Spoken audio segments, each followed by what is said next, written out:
Aquí da inicio el programa de opinión más influyente de la radio. Las emisoras Democracia M y XFM presentan la revista de opinión Democracia, con la conducción y dirección de Gonzalo Rosero.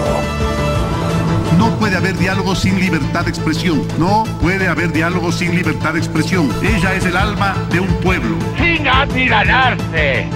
Sin amilanarse. Este Ecuador amazónico, desde siempre y hasta siempre.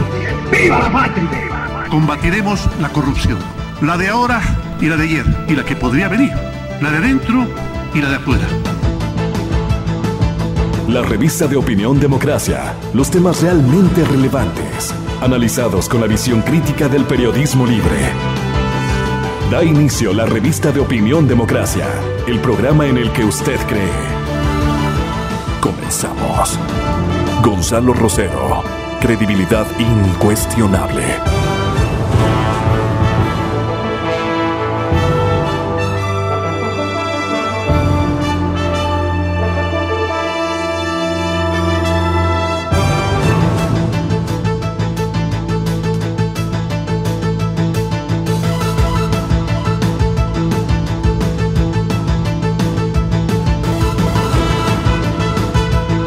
Las 6 de la mañana con 53 minutos, hora en la que estamos inaugurando la jornada semanal de la cadena Democracia.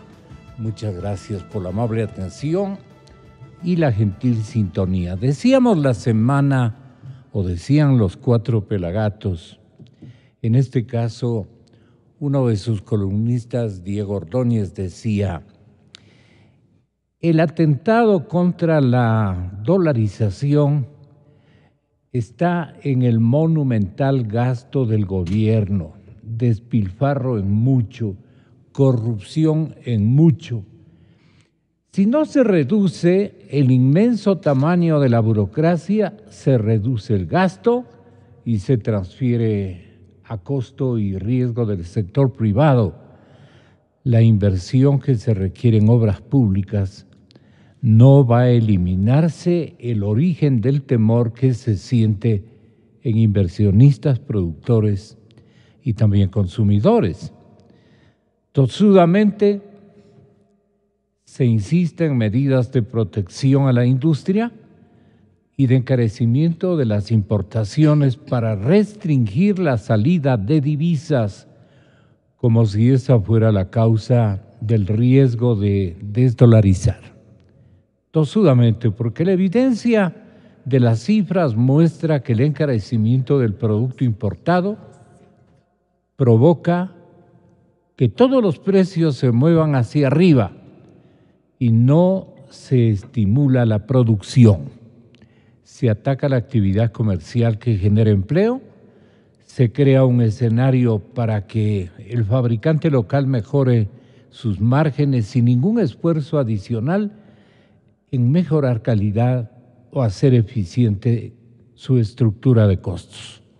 A mí me parecía que, no sé qué opinen nuestros invitados. En primer lugar, saludo y en orden de llegada, porque las tres figuras, la una cameral y la otra de experiencia y lectura económica desde la universidad, pensamos nosotros que está este momento en grave conflicto la decisión final que adopte el señor presidente de la República frente a tantos análisis que apuntan en buena dirección la mayoría, pero que lamentablemente el señor ministro de Economía y Finanzas y el Frente Económico que denominan, muchos de los cuales pertenece a la administración presidencial anterior, no han dado claridades sobre lo que piensan hacer. Creo que es un reprise de lo que ya ha habido, y entonces la inmovilidad del empresariado ecuatoriano incluso del que se benefició en el anterior gobierno, no se da a conocer hasta este momento, sino que se espera, se atiende a los esclarecimientos que viene haciendo el Frente Económico. El programa de Andrés Carrión no contribuyó para nada en cuanto a las medidas que él mi compañero debía haber exigido, se precisen en todos los lados representados ayer en este programa La Hora 25. ¿A usted le pareció, Pablo Lucio, con mi saludo cordial, doctor? ¿A usted le pareció, doctor Maldonado y asambleísta Mae Montaño, que las cosas estuvieron claras y que se configuró una expectativa positiva desde el lado del Frente Económico, no del bien ganado, prestigio inicial del señor presidente de la República? Él tendrá en pocas horas más, en pocos días más, que explicar la dirección que optará la proforma presupuestaria. ¿Por qué hacen en dos partes? ¿Cuál es la estratagema que están ensayando para no asustar a la población y especialmente a los sectores económicos que tampoco están contribuyendo a anunciar complacencia o no complacencia de las cosas tal y como van? Podría ser que la lectura del periodista esté tremendamente equivocada. No obstante, nos complace tenerlo aquí, Pablo Lucio, por su alta experiencia en materia fiscal. Muy buenos días. Muy buenos días, un gusto estar en este panel, saludo a la gente. Mira, yo creo que si miramos 6 meses atrás, un año atrás, lo que está sucediendo no nos sorprende. Es exactamente lo que se ha venido diciendo desde aquí y desde tantos otros lugares, que era la situación real de la economía y en particular el tema fiscal. El gobierno siempre tildó a todos los que le dijeron, como en tantas otras cosas, de enemigos de la patria, de esto, de aquello, cuando en realidad siempre lo dijimos también, éramos simplemente ecuatorianos que opinábamos sobre lo que creíamos, incluso pudiendo eventualmente estar equivocados sobre lo que es la realidad, era la realidad del país. Pero resulta que no hemos estado equivocados. Si tomamos este indicador tan importante de deuda, el gobierno hablaba de 41,000 millones, alguna cosa por el estilo. Algunas personas hablábamos de cerca de 50, otras personas incluso plantearon la cifra de 60,000 millones, y a mí, honradamente, y creo que lo dije alguna vez aquí, me parecía que esos 60,000 eran exagerados. Pero ahora resulta que incluso en este aspecto los más exagerados tenían la razón, porque la cifra que ha dado el gobierno es de 57,000 y pico. Ya te digo, nosotros algunos habíamos subido de 41 a 50, ya nos parecía bastante, y los que habían subido en realidad la cifra 60 estaban más cerca de la realidad, porque ahora nos dicen que la realidad es 57,000 millones.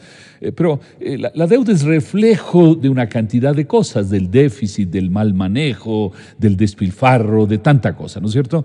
Entonces, que estemos en realidad cerca de los 60,000 millones, aunque Rafael Correa desde Bélgica dice que eso no es cierto, que está mal calculado, de que se han dejado engañar, en fin. Resulta que ahora estamos cerca de la cifra más alta que se daba, lo cual realmente es terrible, ¿no? Entonces, yo creo que ese es un primer punto, no hay nada nuevo bajo el sol, todo esto, bien que mal, un poco más, un poco menos, lo sabíamos. La segunda cosa que a mí me parece que tú decías, ¿por qué el gobierno se demora?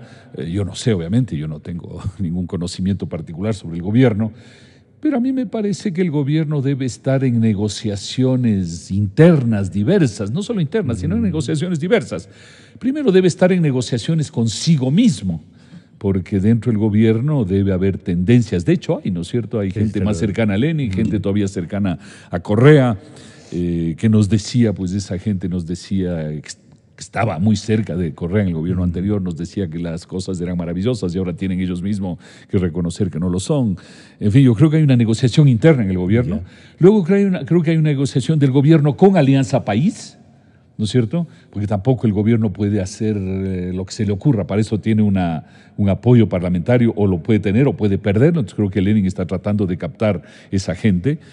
Lo tercero, digamos, tiene una negociación con el conjunto de la sociedad, ¿no es cierto? Con la sociedad, con los empresarios. Los empresarios piden unas cosas, algunas son realistas, otros no lo son, en fin. Entonces yo creo que hay todo ese espacio de negociaciones que no es fácil, y me imagino yo que esa es la razón fundamental de que hasta ahora tengamos una serie de anuncios, ¿no? De cosas que se van a hacer, muy pero tímidos, que no cuajan, ¿no? Sí. Se ha hablado, por ejemplo, muchas veces desde hace 2 meses del tema del cambio en la ley de plusvalía. Bueno, ¿cuál mismo va a ser ese cambio y cuándo? Se ha hablado del tema del dinero electrónico que pasaría al sector privado, que es un tema conceptualmente de una enorme importancia, pero el otro día me parece haber visto la palabra no pasará al sector privado, sino habrá con una colaboración. Con regulación del... Bueno, alguna colaboración, no sé qué. Bueno, pero bueno, ¿cuándo va a suceder?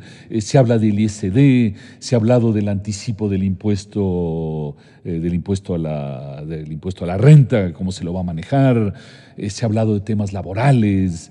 En fin, se ha hablado de tanta cosa que yo creo que ya estamos, ¿cuánto tiene el gobierno? Ya 2 meses y medio va camino, ¿no? Todavía no es mucho, la verdad, pero creo que ya el gobierno tiene que empezar probablemente ya al regreso a las vacaciones de la sierra, digamos así, ya poner en claro una serie de cosas.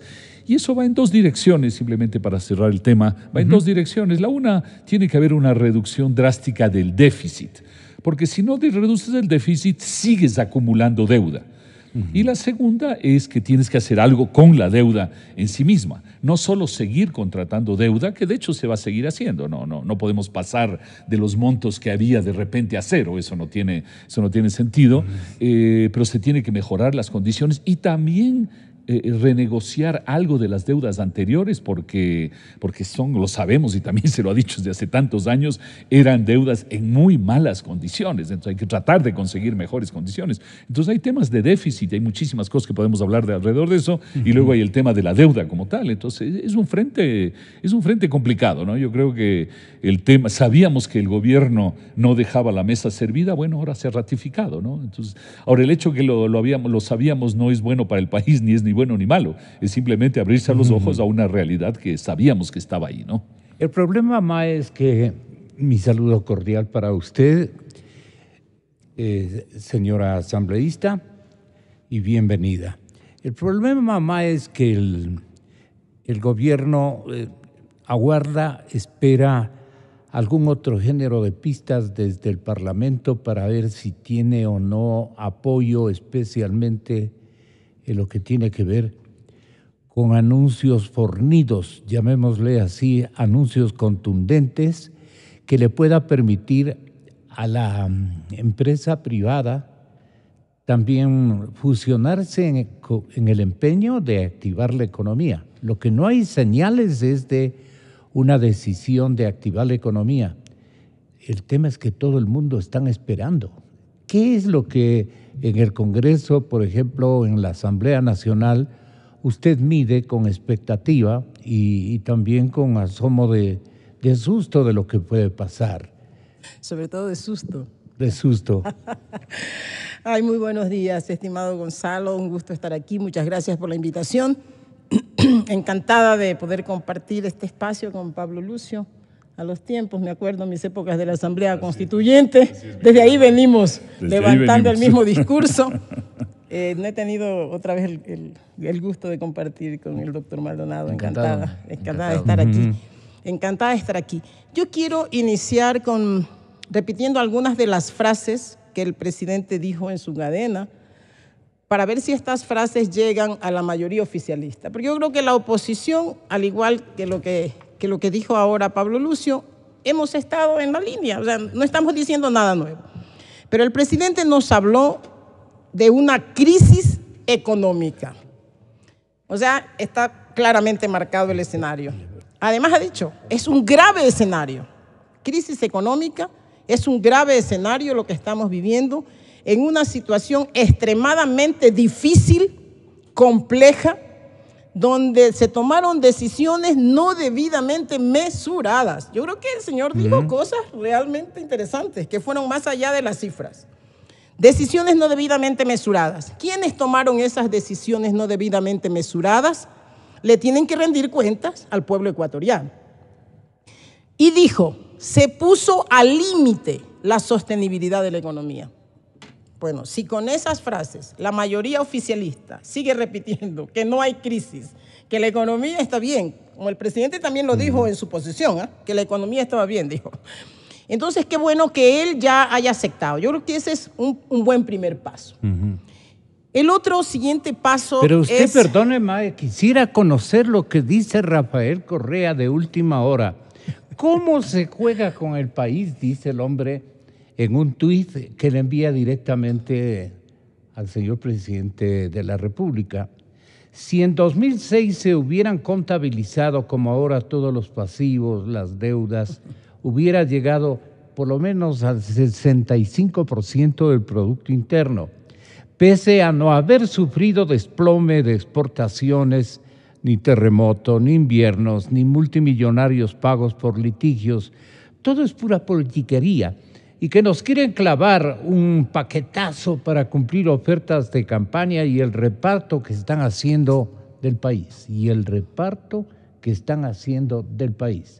Se refiere a lo que ha venido criticando desde Bélgica. Creo que lo que hay que decirle desde el Ecuador, y ojalá en su momento venga a rendirle cuentas al pueblo ecuatoriano. Le está viendo y le está escuchando el presidente en este momento. El señor va a tener que venir a rendirle cuentas al pueblo ecuatoriano. Dígale. Porque lo que no nos ha dicho Moreno, entre las causas y las justificaciones que él puso en esa cadena, para tener esta situación que está al límite de la sostenibilidad, es que lo que ha causado eso es un modelo económico que fracasó, fundamentado en un gasto público excesivo, caracterizado por despilfarro y por corrupción, por una grave corrupción. O sea que aquí hay que hablar las cosas por su nombre. No es que la corrupción aquí está desligada de lo que estamos hablando. La corrupción y el despilfarro y el abuso del endeudamiento. Hay que recordarle a Moreno que busque esa tablita que muchas veces varios economistas han mostrado y que también yo le he estado utilizando, que el endeudamiento no empezó en el 2015, pues cuando él dice que la causa del terremoto, o sea, ahora le echamos la causa al terremoto del 2015. O sea, ¿de qué estamos hablando? Entonces, el endeudamiento no empezó en el 2015. El endeudamiento empezó en la época de oro de los ingresos del petróleo. Entonces, estos temas, estas medidas no mesuradas, este maquillaje de las anteriores proformas y de maquillaje de las cifras, alguien tiene que responder por el ocultamiento de las cifras que ahora nos ha mostrado. Entonces, lo que nos queda duda es, primero, ¿quiénes van a responder? Porque esto de que todos los ecuatorianos nos hagamos responsables, primero, ¿qué significa? Y segundo, ¿quiénes son los verdaderos responsables? Y esos verdaderos responsables tienen que pagar, tienen que responderle al pueblo ecuatoriano. A mí me hubiese encantado que el presidente Moreno nos diga dos cosas. Primero, ¿por qué tiene todavía en su equipo económico a los responsables de esta grave crisis? Algunos de los responsables, porque el otro está en Bélgica, ¿cierto? Él es el principal. Entonces, ¿por qué tiene todavía a un Rivera, a un Herrera y no sé a cuáles otros responsables de esta crisis grave, de esta adversidad, inclusive puso por ahí en algún momento? ¿Por qué todavía están en su equipo económico? ¿Cómo es posible? Esa interrogante no nos ha dado. Y segundo, el presidente Moreno, si no quiere ser corresponsable de los hechos que han significado este maquillaje y este ocultamiento de las cifras, tiene que pedir una auditoría, tiene que solicitar una auditoría urgente de la deuda pública. Necesitamos transparentar completamente. Correcto. Yo no me quedo contenta con las cifras que ahora me dan, porque son las cifras que le habrán dado Rivera y Herrera, que todavía están en el grupo económico. Yo tengo la sensación de que esos 60.000 están más cerca de la realidad, porque por ahí se presume que algunos 2.000 y más millones de la deuda interna no estarían todavía registrados, porque se supone hay una presunción los últimos 2.000 de que algunas de estos valores habrían sido utilizados en gasto corriente.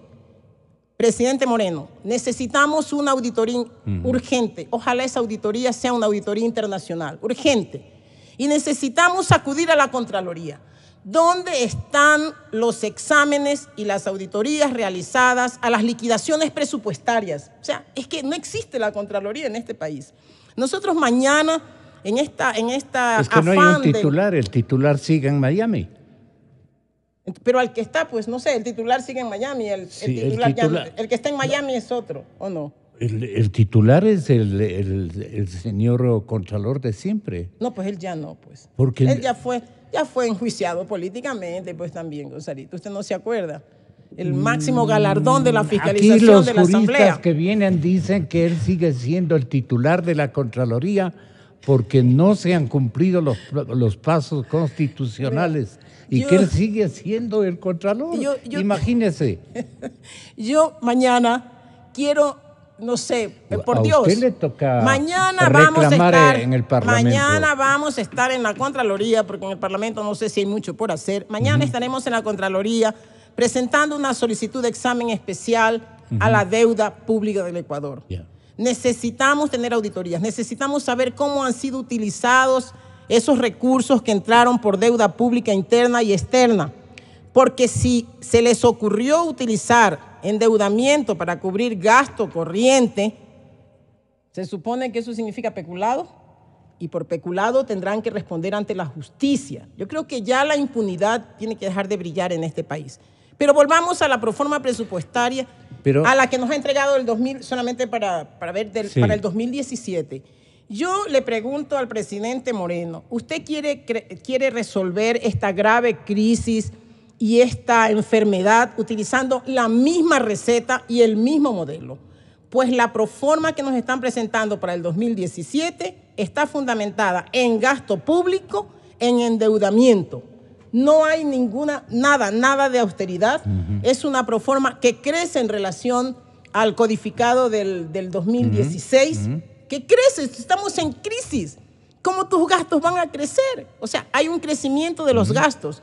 Y yo tengo casi la certeza, y los economistas pueden tener mayores criterios que el mío, pero yo haciendo un análisis ligero de los ingresos que nos presenta esta proforma, estaba viendo que en el informe que nos presentaron de la ejecución presupuestaria del 2016, los ingresos que se recibieron en el 2016 están por 18.914 millones de dólares y la de ahora nos presenta una por 22.932 millones. Una diferencia de 4.018. Son dos préstamos, o sea, de 2.000. ¿De dónde? No, ingresos. Ingresos. Porque el financiamiento baja ligeramente. Entonces la pregunta es, y dice que el déficit baja, ¿de dónde? Lo que yo presiento es que estos ingresos están sobrevalorados, que hay una sobrevaloración de los ingresos que nos presenta esta proforma y que por tanto en la ejecución, porque sucede que nosotros siempre nos preocupamos de la proforma y cuando la ejecución pasa nos olvidamos.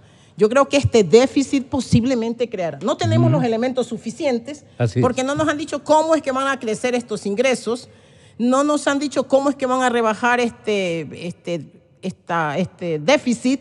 O sea, hay un montón de elementos que el presidente no nos dio. Están en la cuerda floja. Entonces, dice, los impuestos que para el 2016 fueron de 13.800, lo devengado, 13.800, ellos nos presentan que ahora crecerán a 14.760, más 1.609 de tasas y contribuciones.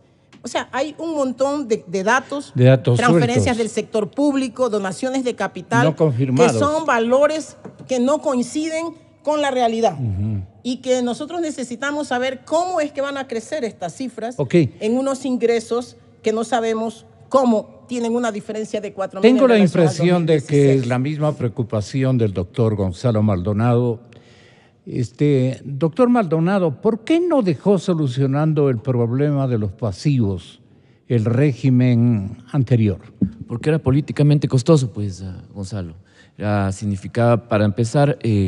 Pero ¿cómo hicieron la tratativa de mantener, asunto que yo lo dije, vis a vis al señor presidente de la República en su despacho? Yo le dije, señor presidente, ¿cómo es posible que no obstante lo que usted nos está comentando, la situación del país es terriblemente dramática en lo económico, usted mantenga a estos dos caballeros? Le di los nombres tal como hace la asambleísta Mae Montaño, y eso ya es más de 15 días. Y él dijo: los que han hecho, que solucionen. Eso, entonces, ¿por qué no dejaron solucionando el problema de los pasivos? Mire usted, le doy con esa base la respuesta del presidente, y entonces la pregunta sigue vigente. ¿Por qué no alcanzaron, entre comillas, o por conveniencia del correísmo en el poder, dejaron ahí las cosas? Porque querían otras tratativas, o dejarle el bulto a que sea administrado por una víctima que no se dejó. Hasta este momento el presidente no se ha dejado. No sé si usted coincida conmigo. Yo coincido con usted, Gonzalo. Yo creo que hay un cambio de mentalidad y de enfoque que se ha visto en el presidente Lenín Moreno. Hay una toma de distancia con relación al régimen anterior. El régimen anterior, el manejo económico de Correa, se caracterizó precisamente por subordinar la economía a los objetivos políticos que tenía en ese momento su equipo, él mismo y su equipo. Por eso precisamente se negó siempre que hubiera un problema fiscal, se negó siempre que hubiera crisis, que hubiera desempleo, etcétera, etcétera, etcétera. Viene ahora Moreno y pues confirma lo que ya se veía en las calles, sencillamente, y creo que eso es algo que hay que saludar, y algo que es algo que sobre lo cual todos los ecuatorianos tenemos que, digamos, que apoyar y echar una mano. Perdone usted, pero entonces, ¿a quién le podemos culpar de que se esté contratando deuda más cara a la cara que ya estaba vigente? Bueno, es parte de la dinámica digamos, esta dinámica perversa que se puso en marcha. Porque están reemplazando esa deuda cara con deuda más cara. Así es. Entonces, yo no exactamente. Es que, digamos, el proceso de financiamiento que se hizo del déficit en los últimos años, sobre todo, fue hecho a salto de mata, por ponerlo de alguna manera muy suave.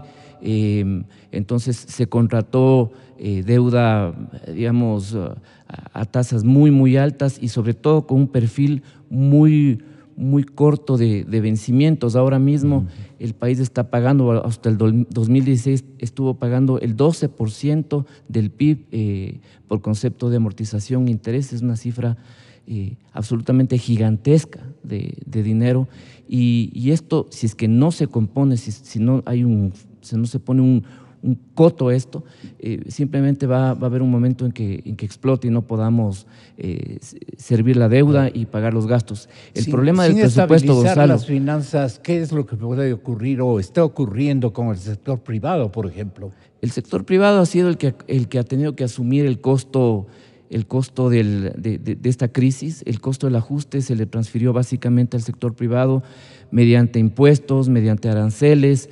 mediante una serie de restricciones legales, digamos, sí, o regulaciones al empleo, etcétera, etcétera. Entonces, el sector privado lo que ha hecho es la variable de ajuste que se ha visto ahí es el empleo. El desempleo ha subido, el subempleo lo mismo, y el sector privado ahorita ha dejado básicamente de producir. ¿Y por qué está estático? ¿Por qué no toma también una pragmática actitud, Está digamos? estático, Gonzalo, está estático porque hay una estructura de costos y gastos que es ¿Hay demasiado… una estructura de costos y gastos? Sí, que esté demasiado rígida para el sector privado, ¿entiende? Entonces se ha subido, por ejemplo, el salario por encima de los niveles de productividad. Lo que le decía hace un momento, se le ha impuesto o se le ha gravado con impuestos que no son apropiados, como por ejemplo el impuesto a la renta adelantado. Las empresas pagan impuesto a la renta, ganen o no ganen. Ese tipo de cosas conspiran contra la operación productiva del sector privado. Pero sí. el pilas de Correa lo que hizo es, con unos un trato con la generalidad de los empresarios. No un trato, sino un método, una metodología, un tratamiento, quiero decir. Y con otros, en cambio, les hizo multimillonarios.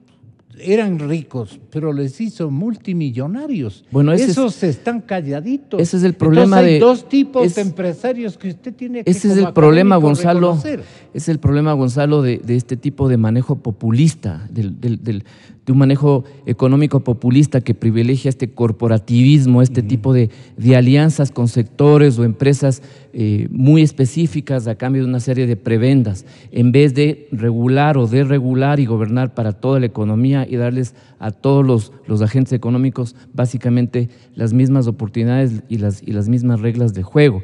Ahora también el gobierno está hablando de una devaluación fiscal, una medida que también, a mi modo de ver, se inscribe dentro de ese proceso de darle al sector privado un subsidio indiscriminado. A mí me parece que eso podría hacer sentido, el tema de la devaluación fiscal, digamos, a nivel, si quiere usted, abstracto, suena bien, pero ya poner en práctica un subsidio generalizado y masivo para el sector privado en esas condiciones, no solo que sería insostenible dadas las actuales condiciones fiscales, ¿no? de quiebra fiscal. ¿Quién le está convenciendo en este instrumento? Es que, digamos, hay... El ministro de Economía. Yo no sé quién le esté convenciendo, pero él más se lleva con los ex del Frente Económico, que fue los que le prepararon en el Banco Central para que se haga cargo de esta tragedia. Mire, pero finalmente es algo que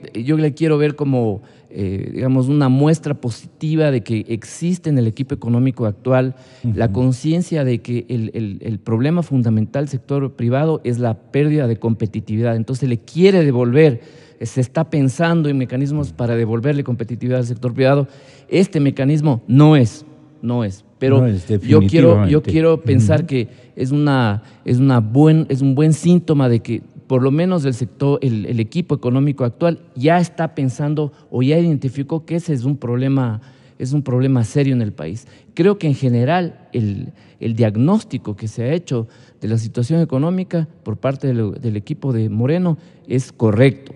Ahora falta el cómo, ¿no? Ahora ya estamos bien en el qué, ahora falta el cómo. ¿Cómo sería entonces, le preguntamos a Pablo Lucio, el cómo, si es que a usted le tocaría enfrentar, y si no, pues si no quiere ese bendito encargo, ¿qué sugeriría usted? ¿Cómo se debe enfrentar este momento? Porque el gobierno prevé un crecimiento del país en 0,7, quiere decir que tiene en 0,7 positivo. No es ni siquiera un punto, no colma la tasa de inflación, por lo menos tendría que ser de unos 3, 4 puntos, ¿no? Entonces, ¿qué opina usted?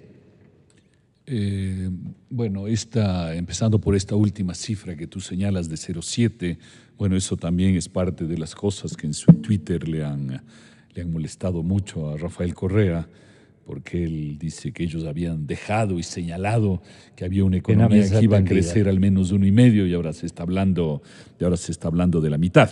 Bueno, la verdad es que hay bastantes cosas que le molestan a Rafael Correa de todo lo que está sucediendo, pero la verdad es que él debió haberse molestado no ahora, sino debió haberse molestado y reaccionado hace 3, 4, 5 años. En lugar de molestarse con la gente, él debió haberse molestado con la realidad y debió haber tomado acciones reales para evitar a que lleguemos donde estamos.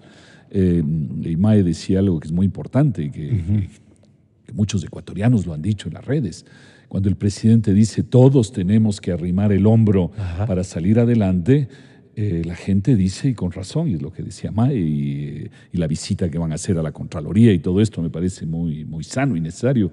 La gente dice, bueno, todos vamos a arrimar el hombro, pero los que se han beneficiado estos años deberían arrimar más que los demás el hombro. ¿Dónde están? ¿Quiénes son? ¿Qué va a pasar? Sí. No es cuestión de que ahora unos se beneficiaron y ahora ellos ya no están ahí o hacen parte de la masa y ahora la masa es la que tiene que arrimar el hombro. Entonces, ciertamente hay que arrimar el hombro, pero algunos, es la expresión correcta, algunos tienen que arrimar más que otros. Más que otros. Más que la generalidad, diría yo. Sí, sí, por supuesto. Algo tiene que pasar, ¿no? Algo tiene que Hay pasar. una élite que se benefició. Pero mira, alguien se ha beneficiado de la corrupción, alguien se ha beneficiado del despilfarro. ¿Y usted se animaría a decir quiénes, por ejemplo, se animaban? No con nombres, no, pero por sectores especialmente. Mira, a ver, si hay gente que se ha beneficiado de la economía, eso no tiene nada de malo si lo hicieron legítimamente. El problema es la gente que lo hizo de manera ilegítima. Ilegítima es la corrupción, ilegítima es haber tomado decisiones. Pero han sido proveedores de los legítimos ladrones. Bueno, pero... Claro, los que recibían comisiones y es todo otra lo cosa, demás, eso ya es corrupción, pero el que es simplemente un proveedor de alguien es un proveedor de alguien y si con eso ganó dinero, ganó dinero. Pero el que se benefició a través de comisiones, de eso se llama corrupción. Sí, yo sé, pero ese no se llama proveedor. Exclusivos. No, está bien, por eso digo, ese no es proveedor. Claro. Ese no es proveedor, ese es alguien que hace parte de la corrupción. Yo creo que hay que dejar en claro dos cosas. Con los otros. Por eso digo, hay gente que puede perfectamente haberse enriquecido legítimamente en estos años simplemente porque hizo negocios normales en una economía que durante unos años... No han sido normales, sí, pero digamos, por el tema del petróleo la economía se movió más, había más dinero y hay gente que se habrá beneficiado de manera legítima. O sea, tampoco creo que podemos poner a todo el mundo en un mismo saco. Claro. Hay temas de despilfarro, hay temas de corrupción, Pablo Lucio, esto de las preventas petroleras, es que en ningún ámbito se libera de estas acusaciones, Tenga la bondad, lo que dijo el presidente. Tenemos importantes necesidades de financiamiento. Se requiere alrededor de 8.000 millones de dólares cada año para cubrir el déficit fiscal y pagar las amortizaciones de deuda interna y externa. Además, debemos garantizar 2.000 millones anuales adicionales para cumplir las metas y objetivos nacionales hasta el 2021. Desde hace 2 años, el país enfrenta condiciones difíciles, producto de la reducción del precio del petróleo y de los bajos precios de las materias primas, así como la apreciación del dólar, sin mencionar los efectos devastadores del terremoto del 2016. Y seguimos en esta situación adversa.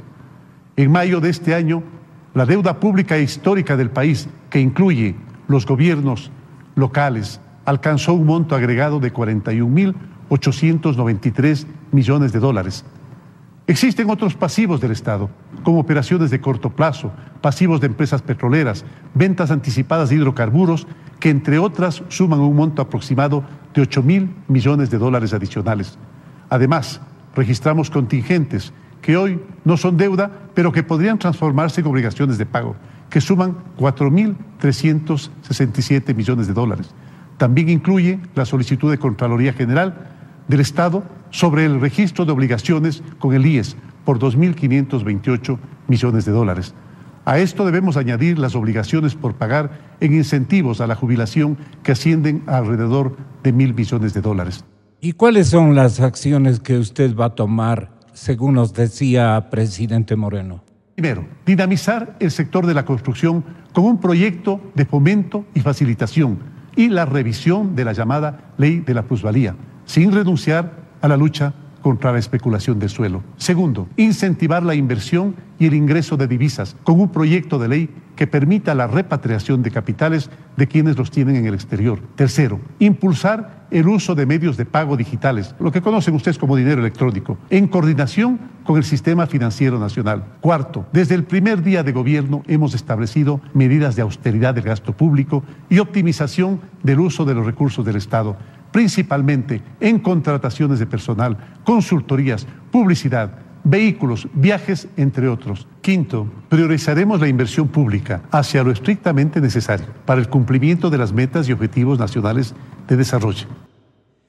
Allí queremos que tenga la bondad. Estábamos en el tema de los problemas básicos de la economía y eso también es un tema que no se lo está hablando ahora, que se lo ha hablado ya desde hace muchos años, que hay un problema fiscal muy serio y hay un problema de competitividad muy serio y todo eso viene atado a un problema de crecimiento muy serio. Son las 3 patas de la mesa, lo hemos comentado muchas veces y en particular hace unos meses circuló un documento, a mí siempre me gusta dar al César lo que es del César, un documento muy claro de Augusto Latorre y Luis Hidalgo sobre ese tema que le llamaban la trampa de la economía ecuatoriana y ellos ponían en resumen muy claramente este tema de que esos son los 3 problemas de la economía ecuatoriana, el tema fiscal, el tema competitividad y el tema crecimiento. Y he orientado acciones del actual gobierno a solucionar esos tres entonces problemas. El tema fiscal tiene que pasar primero por una reducción importante del gasto público. Uno no puede simplemente seguirse endeudando para mantener el gasto. Tiene que haber una reducción. Y esa reducción tiene que darse en gastos de inversión y en gasto corriente. Y no es un tema, francamente, que solo se puede aplicar a los viajes, a la gasolina, a lo que no. El tema es de otra dimensión, tiene que ser mucho mayor, tiene que haber una reducción muy importante del gasto público. Puede haber un programa que diga lo vamos a hacer en 2017, 2018, 2019, pero tiene que haber y claro, no puede ser todo en el 2019 porque tiene que haber una demostración tangible de que se hacen cosas. Entonces tiene que haber reducción de inversión y gasto corriente del Estado. Ahora hay gente que dice, bueno, pero eso afecta al crecimiento. Es cierto que afecta al crecimiento, pero lo que a veces tal vez no lo dejamos suficientemente claro, es que la situación actual también afecta al crecimiento.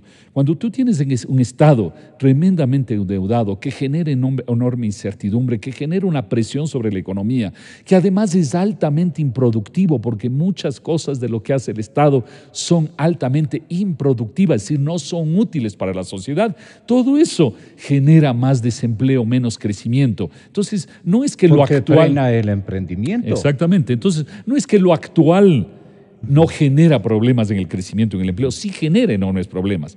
Pero si hay un problema fiscal serio, hay que atacarlo, ¿no? Porque eso abre el espacio a que el crecimiento, no es que sucede el día siguiente, pero abre el espacio a que el crecimiento y el empleo puedan ir mejorando. Entonces, hay un primer tema que es el tema fiscal. Tiene que haber una reducción muy importante del gasto público y yo diría que en este primer año de gobierno, la reducción del gasto público debería ser al menos de unos 4 puntos del Producto Interno Bruto. ¿Sí? Estamos hablando de al menos alrededor de $4,000 millones, al menos por ahí debería ser la cifra mínimamente razonable. Y digo, no con eso se termina el tema, pero al menos este año debería ser el objetivo. Es una primera cosa. ¿A manera de ejemplo de cómo podríamos... Bueno, mira, gasto de inversión. O cómo influiría, digamos, ese ahorro? Bueno, primero tú ya podrías endeudarte. Cuantitativamente no es mucho, mira, ¿no? 4,000 millones, estamos hablando de una cifra gigantesca. Bueno, primero... Pero para el tamaño de la crisis, ¿créete que es una cosa insignificante? No es insignificante, pero digo, hay que empezar al menos dando claros que tiene que haber una reducción del gasto público de 4,000. O sea, cuando veamos... ¿Dónde tiene que operar la tijera? Le pregunto a Gonzalo Maldonado. A ver, ¿la tijera tiene que operar a nivel operativo o tiene que, digamos, utilizarse a nivel operativo, ingresos y gastos, como dice Pablo, pero también a nivel de la estructura de financiamiento del Estado? Entonces, es un problema mucho más complejo ahora el que tenemos precisamente por el mal manejo que se ha tenido. No solo tenemos un agujero fiscal que se alimenta mes a mes, año a año, porque el Estado tiene más gastos que ingresos. Tenemos ahora otro problema adicional a nivel fiscal, que es que cada vez estamos pagando más capital y más intereses por la deuda onerosa que se ha contraído. Entonces son, digamos, dos caras de una misma. El fenómeno fiscal tiene ahora mismo esas dos cabezas. Entonces hay que atacar a ambas. Ciertamente que hay que hacer una reducción importante del gasto público. Yo creería que 4,000 millones, por ejemplo, es una cifra muy, muy importante. Tiene que hacérselo eso. ¿En tamaño incluso? Claro, por supuesto, y tiene que hacérselo de manera muy planificada y ordenada, y además, digamos, cuidando de que exista, digamos, por lo menos un valor por el lado privado que vaya y compense esos 4,000 o 3,000 millones de dólares, el valor que finalmente sea, porque en realidad ahora el Estado es el único motor que tiene la economía ecuatoriana. Entonces hay que hacer este proceso de reconversión productiva del sector público al privado de una manera mucho más pensada y gradual, pero me parece a mí lo que no se está tomando en cuenta todavía es el gravísimo problema que tenemos en el lado del financiamiento del déficit fiscal. El modelo rentista y regresivo del contacto entre el gobierno y los sectores empresariales tiene que cesar por cuáles ángulos donde a usted le ve de demasiada entrega de parte del gobierno a ver, los sectores yo privados? Creo que el gobierno... Yo me preocupo de eso porque tampoco los privados van a venir a decir que han sido unos niños alajitos durante los 10 años de Correa. Pues, bueno, ¿no? pero el sector privado lo que hace y siempre ha hecho en este país y en cualquier país del mundo es operar bajo las reglas del juego que le ponen. Punto. Entonces, habrá malos elementos, por supuesto, pero en general el sector privado es así. El gobierno ha hecho una serie de declaraciones que son importantes. Dice, quiere fomentar el regreso de los capitales privados al Ecuador, quiere fomentar la inversión privada. Hasta ahí, pero no nos ha dado detalles. Por ejemplo, yo creo que un mecanismo muy interesante para promover esa inversión privada, local y extranjera, es la conformación de un fideicomiso, ¿verdad? Un fideicomiso con ley de Nueva York, de forma que todos los capitales que vengan acá tengan una regulación mucho más amplia, mucho más flexible y sobre todo muy creíble. Es decir, cualquier tipo de desaveniencia que pudiera haber con el Estado se solventaría en las Cortes de Nueva York, donde la ley sí se cumple. Ese me parece que es un mecanismo que puede ser rápidamente puesto en marcha, no es complicado y sobre todo daría seguridad jurídica a los inversionistas, ¿verdad? Otro tema importante es el que ya se ha mencionado, el de la ley de plusvalía. Hay que flexibilizar muchísimo más los esquemas y las figuras de contratación. Ese tema también es clave. Mucha gente también puede decir, bueno, pero se está precarizando, entre comillas, el empleo en el Ecuador, pero lo que tenemos ahora también es sumamente precario, ¿no? Los jóvenes no tienen empleo. Vean ustedes, 2.000 o cerca de 2.000 personas de Venezuela vienen acá a engrosar las filas de los subempleados y desempleados. Es decir, la situación que tenemos ahora a nivel de empleo no es rosada ni es complicadísima. Es complicadísima. Sí, entonces, porque van a competir, sea claro, como fuere. Y como sea, en condiciones salariales muy malas, muy de desventaja. Claro. Así es. Entonces, todos esos elementos tienen que ser tomados en cuenta. Por eso es que se necesita que nuestro empresariado se agilice, se mueva, crea en este gobierno, porque si este empresariado no cree en este presidente, entonces ¿en quién va a creer?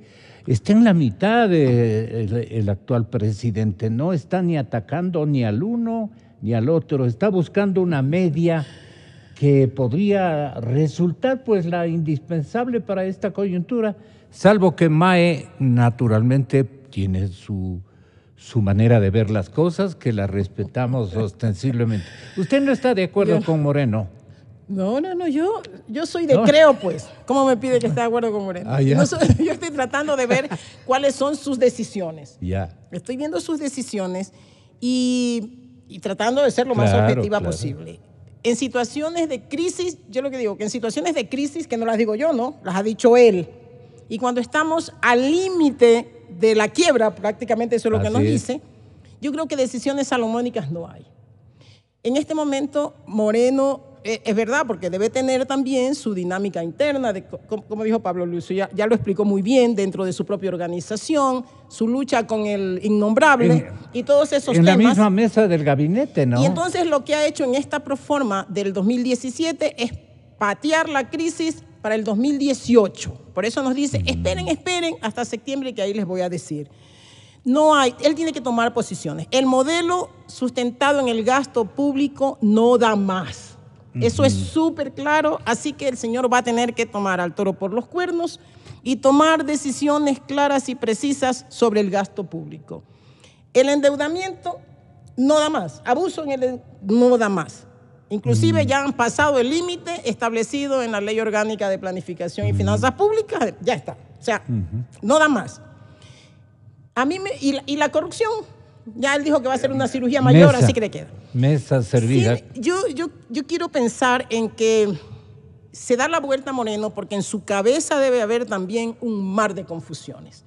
Un modelo como el que está en la mente de ellos, fundamentado en el gasto público, clientelar, cuyos verbos más importantes son dar y entregar. Yo te doy, yo te entrego. a todos, a los ecuatorianos, a los empresarios, a todos. Ese es el modelo. Yo te doy, tú dependes de mí, todos dependen del papá Muy Estado. bien, ¿sí? Eso se acabó. Y no se acabó porque yo lo diga ni porque lo dice la oposición, Claro.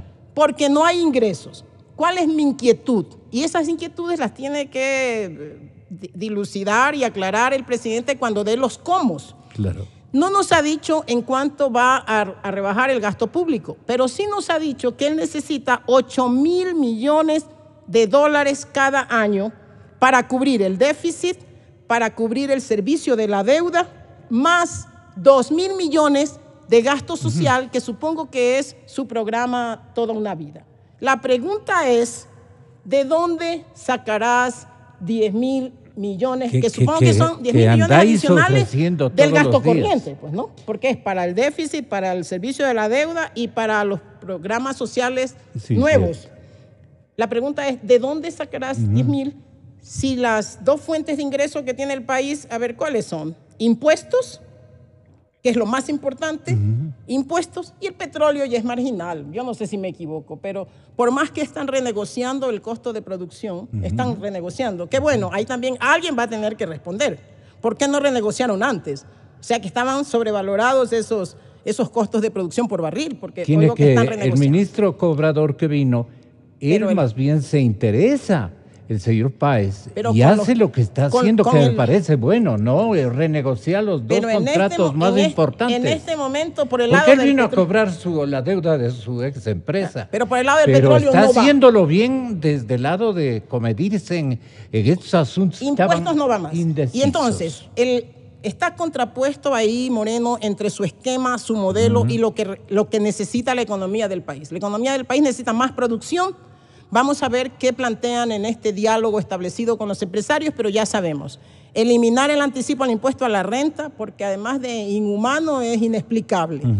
Requieren a lo mejor, y eso es uno de los temas que tendrá que debatir en su cabeza también y con su equipo el presidente, si va a establecer una ley para repatriación de capitales o es más fácil, más efectivo y más práctico eliminar el impuesto a la salida de capitales. Podría ser eso mucho más práctico, mucho más fácil que generar una ley y esperar no sé cuánto tiempo para que se apruebe esa ley de repatriación de capitales, que tampoco sé cuánto le va a producir al país. Yo no sé muy bien. Se requiere más inversión, ¿no es cierto? Se requiere más inversión, atraer capital. Y para eso necesita Moreno demostrar que en realidad va a tomar decisiones importantes para mostrar una política fiscal sana, robusta y atractiva, y eso todavía... Dele un nombre a ese modelo. No se da. Este es un modelo pro crecimiento de la economía, este es un modelo pro generación de empleo, este es un modelo fundamentado en cambiar el verbo dar por promover, hay que promover la producción, hay que promover el emprendimiento, hay que cambiar el verbo entregar por el verbo impulsar, hay que impulsar, y ahora sí, Moreno sabe que necesita del sector privado, porque el sector público ya no puede sostener la economía, es indispensable que el sector privado también cambie el chip, ya no es yo recibo, ya no es yo pido, ya no es, o sea, esos verbos tienen que pasar al pasado. Aquí promover, impulsar, yo apoyo, yo promuevo, yo trabajo, yo impulso, y esa tiene que ser la asociación que tiene que darse entre el sector público y el sector privado, y hay que cambiarles el chip a los señores de la Asamblea, porque hasta ahora las leyes han ido por las señoritas. A los señores y señoras, pues bueno, y señoritas también supongo que hay. Señoritas, señores hay que cambiarles, porque hasta ahora las leyes y la discusión entre los oficialistas y la oposición ha sido, ellos quieren promover, no, ellos quieren asfixiar al emprendedor, asfixiar al empresario, asfixiar al sector productivo con leyes. Por eso la ley de plusvalía terminó de asfixiar al sector de la construcción.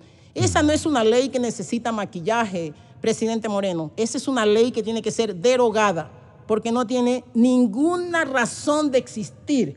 Entonces hay que cambiar eso. Hay que cambiar leyes para promover, hay que cambiar leyes, hay que aprobar leyes para impulsar al sector productivo. Las chicas no le permiten adentro, en su propio partido. Tiene que superar esa guerra interna. Y tiene hasta septiembre, ¿no? Dice que nos va a presentar ahí la nueva proforma, porque la de ahora no de una vez pelearse en bien del país, quiero decir, pues, ¿no? Porque si va a estar con este libreto mediano, unas veces por aquí, otras veces por allá, va a perder una identidad que se lo ha ganado muy merecidamente, Gonzalo. Yo creo que, y continuando con la línea de reflexión de Mae, sería importante que el presidente Moreno en septiembre próximo presente su programa económico, pero también nos ponga una meta, un gran objetivo nacional.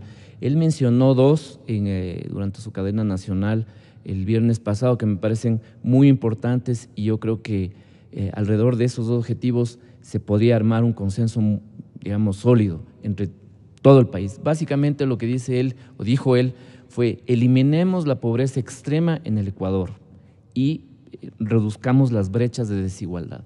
Parece que esos dos temas, esos dos objetivos son absolutamente loables, son indispensables desde todo punto de vista, económico, social, incluso político, porque eso le daría mucha estabilidad al país, y con base en eso, pues, fijándonos en la consecución de esos dos objetivos, podríamos plantear una serie de políticas de mediano y largo plazo que serían beneficiosas para todos. Se sabe ya, eso es un tema que está absolutamente, digamos, cubierto, y es que la pobreza se elimina con empleo. Entonces habría que hacer todo un proceso de generación masivo de empleo que está mencionando Mae, y eso se genera obviamente con inversión, eso se genera obviamente dándole un espacio protagónico al sector privado, es decir, todas las cosas que hemos estado mencionando aquí esta mañana. Pablo Lucio, el cinismo del expresidente ya fatiga, pero sigue en vigencia. Todo es pura politiquería, dice desde Europa el presidente Correa, de cinismo. Nos quieren clavar un paquetazo. Si él mismo dejó la mesa servida para que se opere con un paquetazo para cumplir ofertas de campaña, se refiere a las de Moreno. Y el reparto que están haciendo del país seguramente es por esa contribución que le dio al señor Bucarán, que también fue un desacierto, lamentablemente un desacierto, pero es el Gustavito, dicen, un primo que ni le reconoce el Dalo. Y así se pasan en estas cosas. Bueno, lo que tú acabas de señalar de la politiquería y el pago de las ofertas, bueno, eso parecería describir más bien los 10 años de él, del correísmo, ¿no? Claro. Eso fue lo que sucedió durante 10 años, como Gonzalo lo decía al principio. La economía populista es eso, es una economía que privilegia lo político por encima de lo razonable, y sitúa las elecciones y la popularidad siempre por encima de las cosas razonables que se deben hacer. Así que yo diría que me parece una buena descripción de los 10 años de gobierno. Ahora, yo creo que en estas épocas hay al menos, dentro de lo que se ha venido conversando, hay al menos dos temas muy importantes, ¿no? A ver. El uno es esta famosa negociación interna del presidente con su propia gente dentro del gobierno, con su propia gente alrededor del gobierno, con los demás espacios de la sociedad. Aquí se ha mencionado, por ejemplo, la eliminación del anticipo de impuesto a la renta, la eliminación de la ley de plusvalía, y tú decías, Gonzalo, ese es algo que no le van a permitir. Yo creo que de parte y parte debe haber un espacio de negociación razonable, ¿no? Por ejemplo, la eliminación del anticipo. El anticipo existe en el Ecuador desde hace mucho tiempo, no fue un invento del correísmo. Lo que pasa es que el correísmo convirtió el anticipo, que era, digamos, razonable, aceptable, lo convirtió en un anticipo muy malo, muy perverso, muy peligroso. Entonces yo no creo que debemos volver más allá de lo que uno quisiera, en ideal, en teoría, en el mundo perfecto. No, hay que ver el mundo real. Claro. En el mundo real no creo que podemos ir del anticipo actual a nada, sino que tenemos que ir del anticipo actual a algo razonable. Lo mismo pienso yo, francamente, en la ley de plusvalía. Yo también oigo a mucha gente que dice, no, es la eliminación de la ley o nada. Bueno, entonces los espacios de negociación son muy difíciles cuando se parte de esa filosofía. Hay que encontrar un espacio, porque hay que pensar que el presidente, más allá de sus cualidades, sus defectos, él también tiene que negociar con los otros, no solo tiene que negociar con uno, tiene que negociar con otros. Luego de 10 años en el cual no hemos negociado nada en el Ecuador, porque ese ha sido uno de los grandes problemas del correísmo, ¿no es cierto?, que desde el poder el gobierno decidía y no habría un espacio de diálogo. Nada. Ahora quisiéramos pasar al otro extremo donde pensamos que no hay por ahí una serie de negociaciones diversas que hay que comprender. No solo es la negociación conmigo, sino es la negociación con otros también. Entonces me parece que esa es la primera cosa, tenemos que entender que el país requiere de una negociación razonable, cosa que en el Ecuador no sabemos hacer, porque en general lo que hacemos en el Ecuador es que uno dice, yo planteo tal cosa y si no les gusta, entonces es eso o nada, ¿no? Es un poco la mentalidad en el Ecuador, ¿no es cierto? La estrategia de Bélgica es ponerle zancadillas, boicotearle al presidente Moreno. Yo creo que a Bélgica, y en ese sentido Correa instruye a la gente aquí en el Parlamento. Por supuesto, yo creo que Correa es un peligro, pero yo creo que hay que ir dejando de lado a Correa, yo creo que hay que irle dejando que él hable solo desde Bélgica, creo que no hay que pararle bola, creo que hoy le hemos citado demasiadas veces, creo que tenemos que irlo olvidando.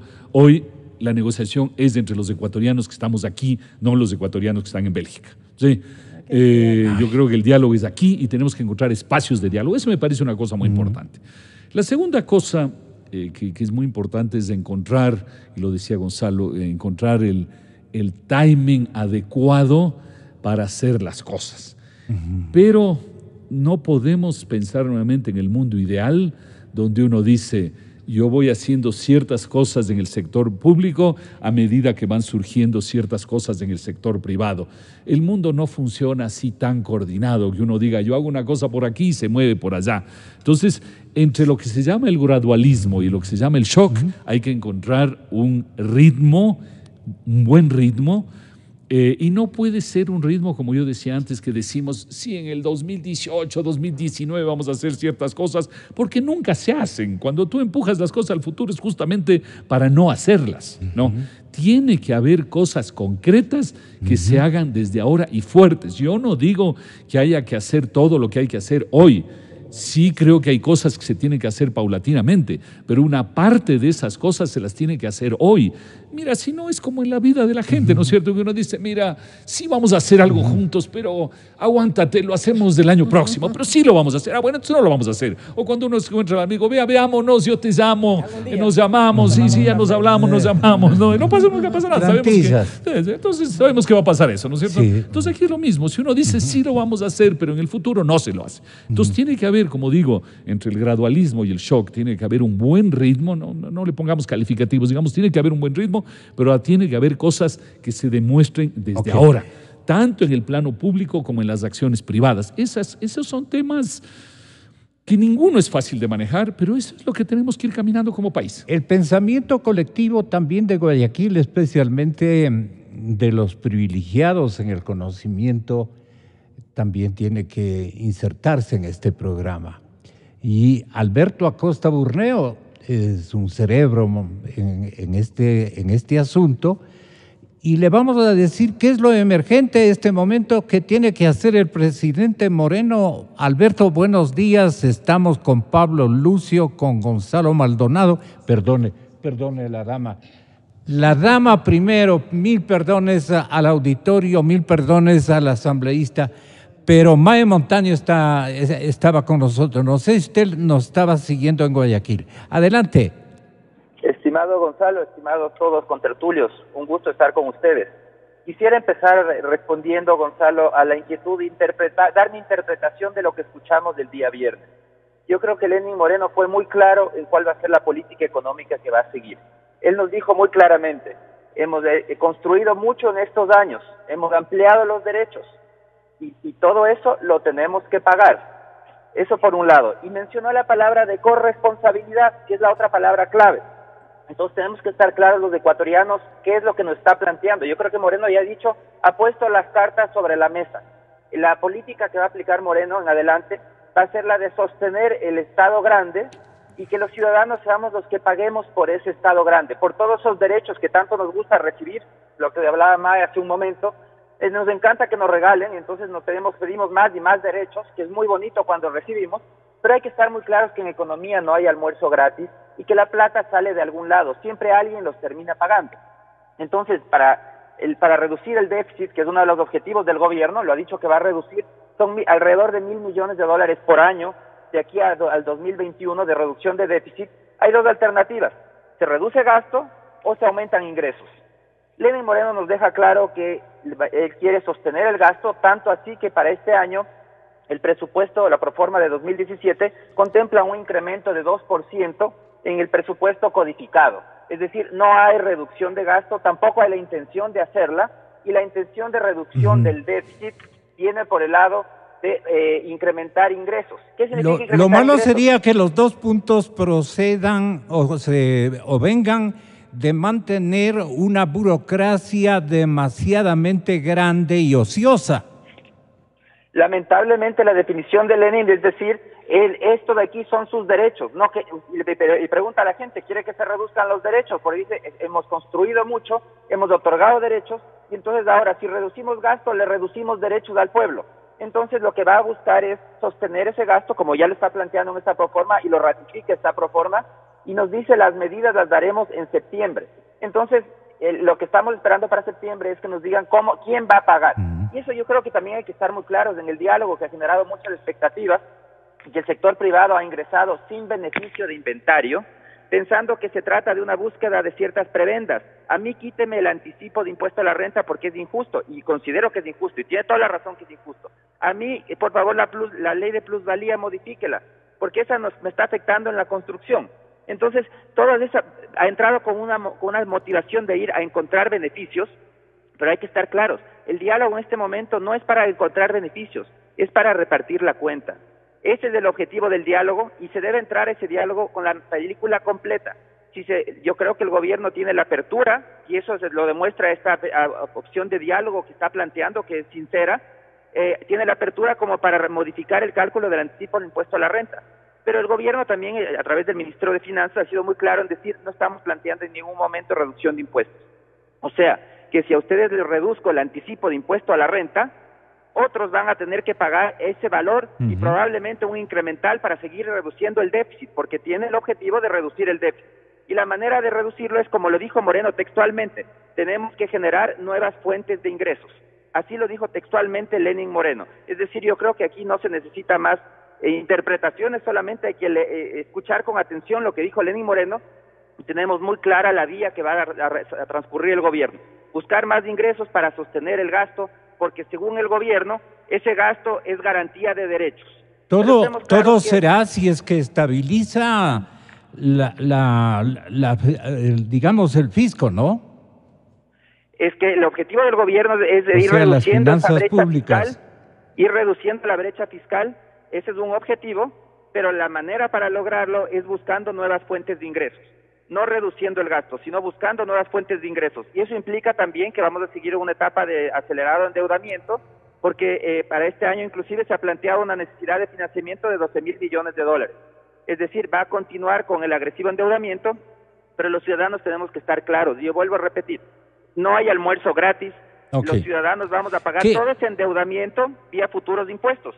Alberto, ¿qué recomienda usted al Parlamento en signo de ayuda indispensable no a Moreno, sino al país? Yo creo que es importante buscar que el peso de estos desequilibrios que estamos viviendo ahora, del exceso de gasto, no puede recaer en los ciudadanos. Eso ya es inaceptable. Ya los bolsillos de las familias ecuatorianas no dan para más impuestos, y que lo que debe buscarse en este momento es que el Estado asuma la responsabilidad de lo que se ha vivido durante esta década y que reduzca el gasto. ¿Va a significar pérdida de empleos en el sector público? Por supuesto que sí, pero la otra alternativa, la de incrementar ingresos, incrementar impuestos, implica que los empleos se pierden en el sector productivo, el sector que genera riqueza, no el sector que consume riqueza como es el sector público. Pero usted no tiene el temor de que el Frente Económico, con el ministro Carlos de la Torre y los dos correístas que están ahí en el Frente Económico, se van a ir contra las familias por no, digamos, elevar, digamos, lo que quedaría el presidente exhibiendo como medidas de carácter fiscal procedentes de la presidencia de la República o de su gobierno. Entonces lo que seguramente querrá es lo otro.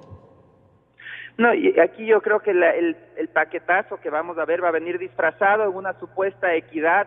Va a decir, ustedes que ganaron tanto en la década anterior, paguen, irá probablemente hacia las empresas, a los patrimonios, y de esa manera lo disfrazará de equidad, pero hay que estar claros que esos tributos finalmente se terminan transfiriendo a las y familias, a mayores costos de producción a las familias.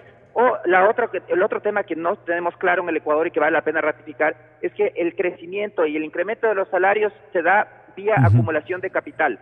Cuando las empresas invierten más, acumulan capital y eso incrementa la productividad del trabajo, permite que haya mejores salarios. Si a las empresas se les impide acumular capital porque se les pone más impuestos, se está reduciendo la capacidad de crecimiento futuro y eso significa reducir el bienestar de las familias. Entonces, en el fondo, aunque se esconda en un hálito de equidad, lo que está haciendo es afectando el bienestar de las familias ecuatorianas. Una gran semana, Alberto. Muchísimas gracias por este concurso. Mae, muchísimas gracias, un gusto. Mae, ¿qué opina de lo último? Viene disfrazado un paquetazo. Eso le va a hacer perder por lo menos 30 o 40 puntos porque va a caer la ciudadanía en la medida de que todos son iguales y ese tipo de cosas, y perderá popularidad, que tiene que mantenerla muy grande para efecto de poder hacer los recambios que se necesitan hacer. ¿Cómo piensan ayudarle desde el Parlamento? Ahora sí le pregunto a usted. Ojalá la Asamblea en este nuevo periodo entienda que no es cuestión de alzar la mano o meter el dedo, que es ahora, y aprobar todo lo que le viene de Carondelet. Es verdad que la Constitución no nos da mucho espacio en el tema de la proforma presupuestaria. Lo máximo que puede hacer la Asamblea es observar, pero haría bastante en plantear algunas observaciones que le ayuden al presidente a tomar las próximas decisiones respecto de la próxima proforma presupuestaria. Eso como que es mucho pedir. Tampoco eso no el señor presidente debe solamente escuchar al trío Los Panchos, ¿no?, que tiene ahí en el frente económico. Para mi gusto, esos señores deberían primero salir inmediatamente del puesto y el presidente Moreno ya debería plantear una denuncia formal respecto de las acciones de estos señores al maquillar y al ocultar información. Eso es un delito. Entonces, la primera cosa, señores, aquí necesitamos transparencia.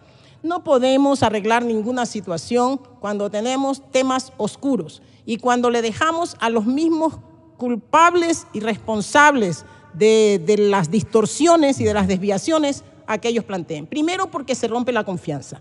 La ciudadanía no puede confiar, no va a confiar en mecanismos de solución que vienen de las mismas personas malintencionadas, que no solamente cometieron, porque no fueron errores humanos, porque estas personas se rasgaban las vestiduras diciendo que la economía estaba sana, que le dejaban al presidente Moreno una economía en crecimiento, una economía pero robusta, o sea, lo mejor del mundo. Inclusive éramos ejemplo y modelo en el mundo del manejo de la economía. Así se nos dijo. Están buscando a fines de año hacerle Moreno, un homenaje al señor Correa como el mejor economista del mundo. No solamente que no le dejaron puesta la mesa, en eso andan. No le dejaron servida la mesa, sino que se le llevaron hasta la mesa. Entonces, es importante, es necesario que esta asamblea por lo menos produzca algunas observaciones y algunos mecanismos. Yo sé que en mi comisión están esperando no solamente la proforma, en donde tendremos más información, sino las definiciones del diálogo entre el sector productivo y el gobierno, en donde se supone que se derivarán de allí algunos mecanismos legales. De pronto, reformas de la ley, esta famosa de alianza público-privada, de pronto algunos mecanismos para mejorar o para cambiar, no sé, el Código Orgánico de la Producción o el tema de impositivo que vendrá planteado desde el Ejecutivo. O sea, hay un montón de temas que estarán pendientes, pero creo que en este momento lo que dijo el economista Costa les puede dar a algunos la tranquilidad entre comillas. Porque si es que el nuevo paquetazo que dicen, porque ahorita no tenemos elementos para afirmar nada, viene por el lado de castigar a los mismos de siempre, entonces estarían felices, ¿no? Digo, a los mismos de siempre, que son a los empresarios, a los pelucones, a los que tienen activos, a los que tienen fortuna, yo como no tengo, así que a mí no me vendrá ningún castigo por ese lado. Sabiendo, el pueblo ecuatoriano tiene que saber, yo pongo como ejemplo el tema de la construcción. Cuando se aprobó la ley de plusvalía, todo estaba orientada a acabar con el sector de la construcción. O sea, los constructores ganan demasiado, hay que ponerles trabas. Y los que terminaron perdiendo fueron los albañiles, los carpinteros, la señora que hace el almuerzo para los albañiles, porque el sector no se desarrolló, el sector empezó a decrecer y lo que se hizo fue afectar la generación de empleo. Asimismo, cuando se castigue vía impuestos a los pelucones, a los empresarios, a los que tienen más dinero, finalmente los ciudadanos de a pie, como decimos siempre, el más humilde, los consumidores finales, los que estamos en la base de la pirámide, serán y seremos los que pagaremos la cuenta vía impuestos. Así que estamos esperando las definiciones finales de la proforma presupuestaria. Procuraremos en lo posible poner algunos elementos y vuelvo a insistir, ojalá que la apertura de este nuevo periodo de la Asamblea sea recoger, plantear observaciones sin apasionamientos ideológicos, porque por lo menos yo no estoy hablando aquí de ideología. Para mí generar empleo no tiene ideología. Yo necesito que la gente tenga un empleo digno, que tenga un empleo estable, sin apasionamientos ideológicos, sin prejuicios sociales y sin trabas politiqueras para decir es que como la oposición siempre quiere lo malo, entonces lo que diga la oposición no será considerado. Esa es mi opinión y esperemos entonces qué es lo que va a ocurrir en la famosa asamblea. Aquí hay una columna de José Hidalgo Pallares para las personas que no me creyeron, que quieren designarle a finales de este año el economista más importante de América Latina en los últimos 60 años. Sin embargo, el hecho de que en la página web del movimiento tampoco se aclara quién escribió esa columna de opinión titulada El heredero de Raúl Prebisch. Bueno, por ahí están comenzando en este intento ridículo, ¿no? Ahora, lo último que me parece importante, doctor Pablo Lucio Paredes, doctor Gonzalo Maldonado, ustedes tienen la palabra en esto.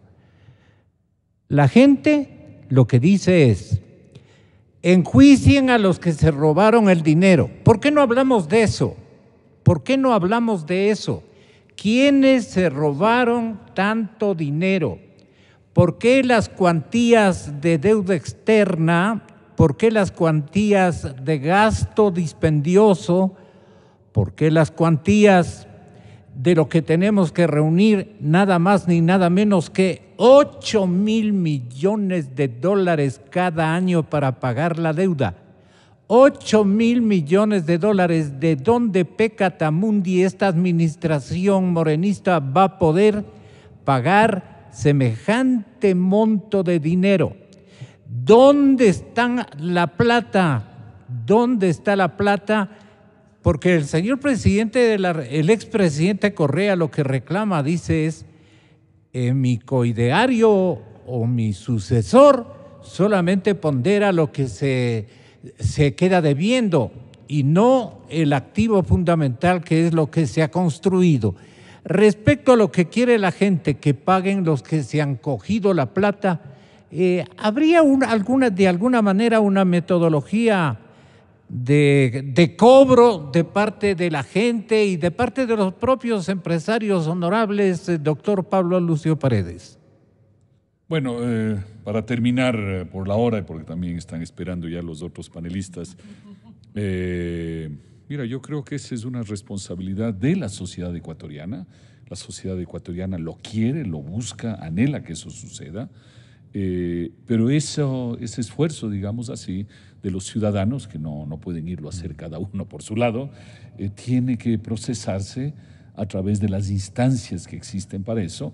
Y yo diría que las instancias son básicamente 2 o 3. Uno, digamos formalmente, es la Contraloría y la Fiscalía. Ellos son los que están llamados a esto. Y digamos, paralelamente a eso, la Asamblea, porque la Asamblea puede tiene la capacidad, tiene la fuerza, tiene el empuje, bueno, al menos algunos en la Asamblea, no sé si todos, obviamente, sin ilusiones personales, ¿no? Algunos como May lo van a empujar, otros obviamente no van a estar interesados en empujar, pero bueno, digamos la Asamblea como un cuerpo o como partes, tiene que empujar a la Contraloría, tiene que empujar a la Fiscalía, tiene que empujar a las instancias. Entonces ahí es donde los ciudadanos queremos que suceda algo, porque obviamente cada ciudadano por su lado no puede hacer gran cosa. Es ahí donde tiene que darse, y así como decimos que en el campo más estrictamente económico tiene que haber resultados y decisiones, más que resultados, decisiones ya. Yo creo que en ese otro ámbito de la corrupción tiene que haber decisiones y cosas visibles. Ojo, decisiones y cosas visibles que no pueden pasarse por encima de la legalidad tampoco, ¿no? Porque hay gente que dice, ya, mañana hay que cogerle al uno, cogerle al otro. O sea, tiene que haber procesos. Pero los procesos tienen que ser ágiles. No. Dice la gente. No, claro, pero tiene que haber procesos que se den. Y por eso digo, entre la Asamblea, la Contraloría y la Fiscalía. Pero si está clarito. Bueno, sí, pero el clarito en la vida requiere de procesos, ¿no? Porque si no, entonces caemos en lo mismo, ¿no es cierto? Caemos en lo mismo, que es simplemente caer a todos, como lo ha hecho el correísmo en estos años, ¿no es cierto? Ha habido tantos perseguidos. ¿Por qué? Porque el gobierno se ha pasado por encima de todo eso, pero no se puede caer en lo mismo. Ojo, tampoco se puede caer en no hacer, en la inmovilidad, en la lentitud. Tiene que haber dinámica, y como digo, la Asamblea probablemente es quien debe empujar esa dinámica, pero tiene que haber ya acciones concretas que los ecuatorianos, digamos, está sucediendo algo, ¿no? Algo en lo económico y algo en lo ético, me parece muy importante, sí. De acuerdo totalmente con Pablo.